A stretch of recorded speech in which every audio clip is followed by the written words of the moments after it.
लिख देना गणपति भाग्य हमारा भी। लिख देना हे गणपति भाग्य हमारा जी। लिख देना गणपति भाग्य हमारा भी। लिख देना है गणपति भाग्य हमारा जी। लिख देना ये गणपति भाग्य हमारा भी। ये तो लिखना मेरे माता पिता के। एक तो लिखना माता पिता को।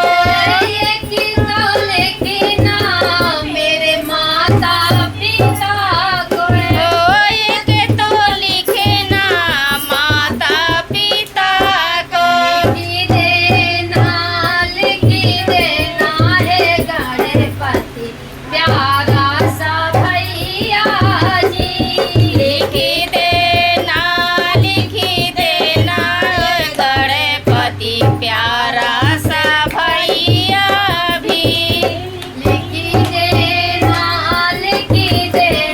है गणपति प्यारा सा भैया जी।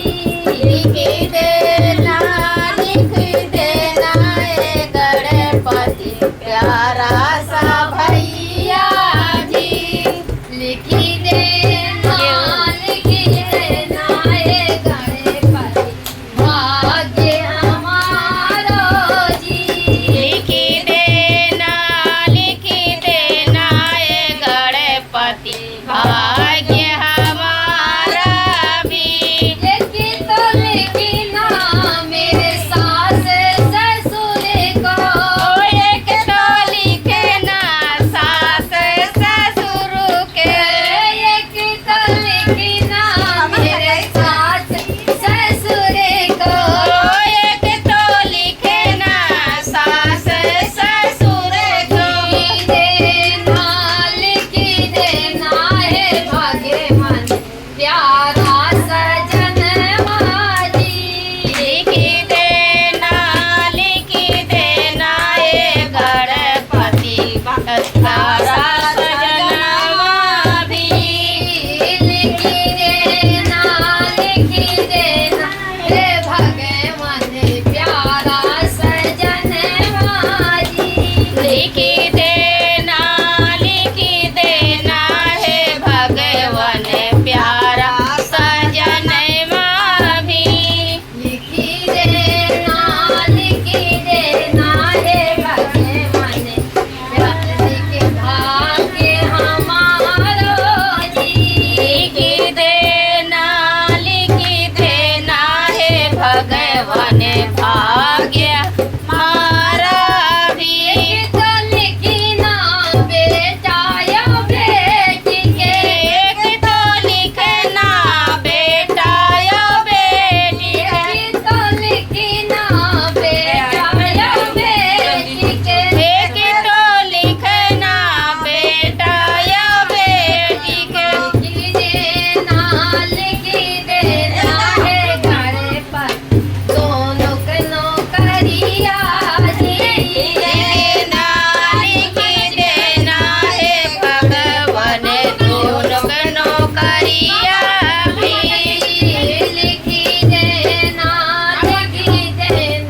है गणपति दोनों के नौकरिया जी। लिख देना है गणपति दोनों नौकरिया भी। चाहे जितना लिखना उमरिया। चाहे जितना लिखना उमरिया। चाहे जितना लिखना उमरिया। चाहे जितना लिखना उमरिया। लिख देना है गणपति जाऊं सुहा